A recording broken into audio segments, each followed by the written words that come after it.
o novo de novo. Eu acho que você pode glorificar melhor do que isso. Aleluia. O novo de novo.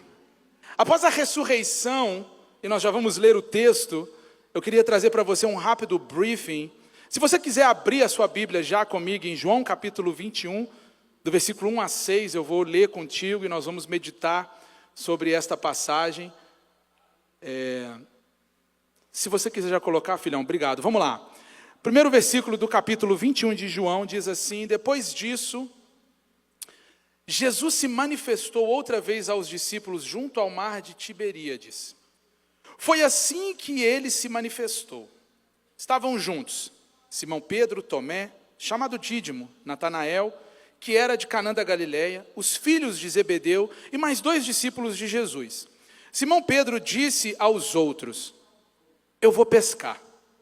Os outros responderam: nós vamos também com você.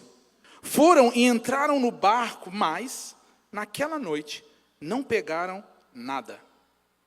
Ao romper do dia, Jesus estava na praia, mas os discípulos não reconheceram que era ele.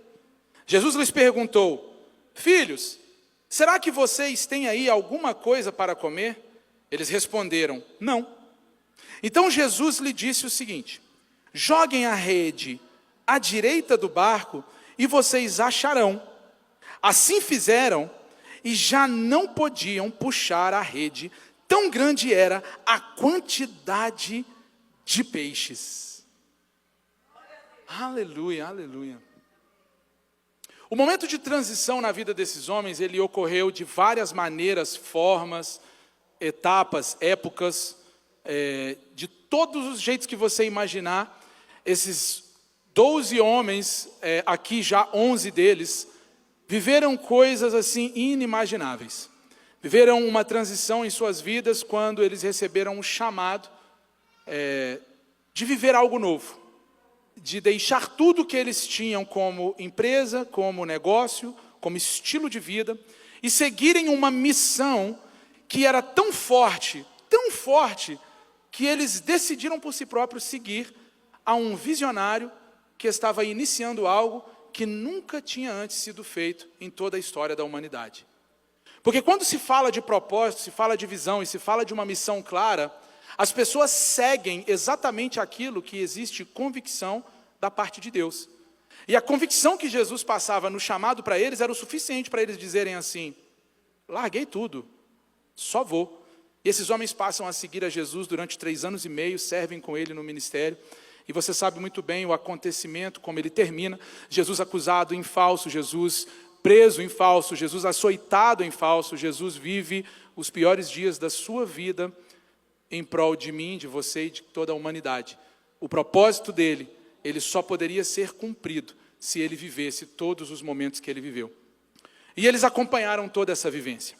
Por mais que eles sabiam de que a morte de Jesus era necessária para que o seu propósito se cumprisse, por mais que eles sabiam de que ele ressuscitaria, e por mais que eles já estavam vivendo um momento em que Jesus já estava ressurreto, eles ainda viviam no momento de transição, no qual tudo era uma novidade e tudo era algo obscuro e inseguro para aquele momento que eles estavam vivendo. Após a ressurreição, o momento era de dúvidas, era de aflição, era um momento que eles colocavam em um lugar de desespero, sem saber o que aconteceria dali em diante. Mas eles escolheram algo que eu quero começar dizendo para vocês nessa noite, que é fundamental quando nós vivemos um momento de crise, quando nós vivemos um momento de transição, quando nós vivemos um momento em que as nossas vidas estão incertas. Eles decidiram estarem juntos.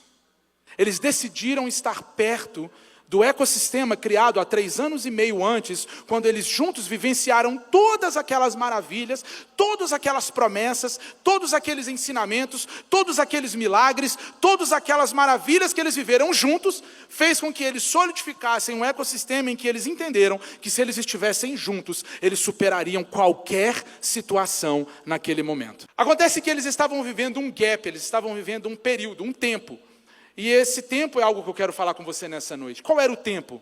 Era o tempo em que havia uma promessa, havia o início de uma promessa, havia uma liberação da própria pessoa de Jesus. Jesus já estava ressurreto, mas parecia que nada estava acontecendo. Jesus já estava caminhando no meio deles, ele caminhou ressurreto no meio deles por 40 dias. Jesus já tinha aparecido a eles, e eu imagino eles sentados em uma roda, olhando o mar de Tiberíades, olhando um para a cara do outro, e eles estavam vivendo exatamente o melhor momento da vida deles. Por que eu falo que era o melhor momento da vida deles? Porque eles estavam vivendo o gap entre a promessa e o cumprimento da promessa. Porque é lindo falar da promessa, mais maravilhoso ainda é falar do cumprimento da promessa. Poucos falam do processo entre a promessa e o cumprimento. Jesus já tinha ressuscitado, Jesus já estava vivo, já estava ali caminhando no meio deles. E pelo amor de Deus, eles olhavam um para o outro e falavam assim: irmão, o que nós vamos fazer? Ele prometeu tanta coisa, ele falou tanta coisa, nós vivemos tanta coisa, o que nós vamos fazer? Algum deles olha um para a cara do outro. Pedro, sendo ele um homem impossível, ele decide fazer algo que ninguém tinha feito ainda ali naquele momento. Eles olharam para o lado um para o outro, Pedro olha para eles e decide ir pescar. E por que ele decide ir pescar, irmãos? Porque a função que nós fazemos, ela não determina o nosso chamado. O que determina o nosso chamado não é a função, é a nossa identidade em Deus. Agora, olha que lindo, quando você carrega a propósito, quando Pedro se levanta e declara diante dos amigos dele, fala assim: irmão, eu vou pescar, eles olham um para o outro e falam assim: quer saber, nós vamos pescar contigo, irmão. Sabe por que as pessoas te seguem? Por causa daquilo que você carrega. E quando Pedro levanta, ele olha para aquela multidão ali de 7, 8 homens que estavam com ele pelo segundo texto, acho que eram todos, eles estavam juntos. Eles falam assim: quer saber do negócio, Pedro? Se tu vai pescar, eu vou pescar. Foi pescando que ele me chamou. Então é pescando que eu vou continuar fazendo o que tem que ser feito. É isso. Eles se levantaram e foram pescar. Pedro decide voltar à sua origem natural para viver o sobrenatural de novo. Oh, meu Deus. Meu Deus do céu, eu vou falar de novo para ver se você pega isso. Pedro decidiu voltar à sua origem por um momento para viver o sobrenatural de novo. Irmão, ele sabia que quando ele estava pescando, algo sobrenatural aconteceu. Quando ele olhou para um lado, olhou para o outro e falou assim: não tem o que fazer, né? Então eu vou voltar à minha origem, à minha naturalidade, eu vou pescar. Porque é isso que eu sei fazer, e eu sei que pescando, Deus fará de novo o sobrenatural. Irmão, nós precisamos ser provocadores de milagres. Nós precisamos provocar as maravilhas de Deus em nossa vida. Não adianta nós ficarmos parados na beira do mar de Tiberíades, quando a provisão que nós precisamos, ela está muitas vezes dentro do próprio mar que nós estamos olhando e observando. Porque um ponto de virada, ele começa a partir do novo de Deus. Só que Deus, ele não faz um ponto de virada ontem e nunca mais faz. Não. Deus faz o ponto de virada naquele tempo e Deus faz o ponto de virada de novo. Porque Ele quer que você viva o novo de novo.